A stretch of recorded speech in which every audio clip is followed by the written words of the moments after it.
अगर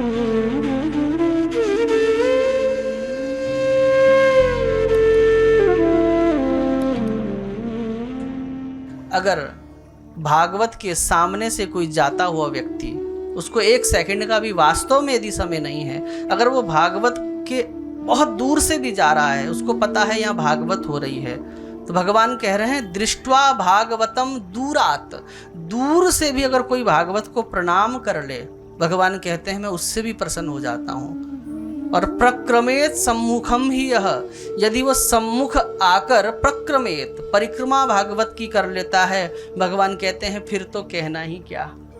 भागवत की परिक्रमा का माताओं बहुत बड़ा महत्व है, इसलिए आपको एक सुअवसर प्राप्त हुआ है। स्थान थोड़ा छोटा था, उसके बाद भी हमारे आचार्यों के द्वारा ऐसी व्यवस्था की गई है कि आप थोड़ा परिक्रमा कर पाएं, इसलिए आपको अवसर मिला है। भागवत की परिक्रमा अवश्य करें। अगर कोई मन में कोई विशेष संकल्प आपके हों तो आप उसको मन में रखकर भी भागवत की परिक्रमा कर सकते हैं। 21 करें, 31 करें, 51 करें, 108 करें।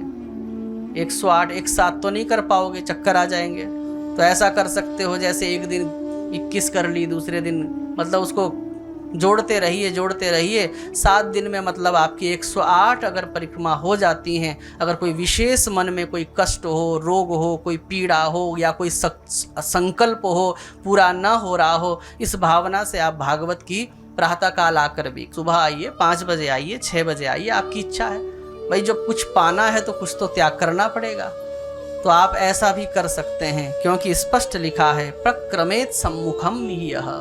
भगवान कह रहे हैं अगर भागवत की परिक्रमा कर ले, मुझे बहुत प्रसन्नता होती है, मैं उसके समस्त संकल्प को पूर्ण कर देता हूं। क्योंकि परिक्रमा का अर्थ क्या होता है, इसको भी जरा समझ लीजिए। हम भगवान की परिक्रमा करते हैं तो परिक्रमा कई लोग तो उल्टा कर लेते हैं, पता नहीं होता किस तरफ घूमे। देखो, जब हम परिक्रमा करते हैं तो भगवान हमारे सीधे हाथ की तरफ होने चाहिए, सीधी सीधी सी बात है। जब हम परिक्रमा करते हैं तो भगवान, अब आप इधर से ऐसे परिक्रमा करेंगे तो भगवान आपके सीधे हाथ की तरफ होंगे। तो भगवान हमारे सीधे हाथ की तरफ हों, उसको परिक्रमा कहते हैं। और परिक्रमा का अर्थ यही होता है भगवान के चारों ओर घूमना, अर्थात परिक्रमा करते हुए भगवान बीच में होते हैं, केंद्र में होते हैं। मानो एक भक्त का भाव है कि हे प्रभु, ये जीवन भी तो एक परिक्रमा है, सब अपने अपने काम धंधों में घूम रहे हैं, सब ये जीवन भी अपने आप में एक परिक्रमा ही तो है। कितनी योनि काट काट के आए, कभी क्या बने कभी क्या बने, आज तक चक्कर काट रहे हैं।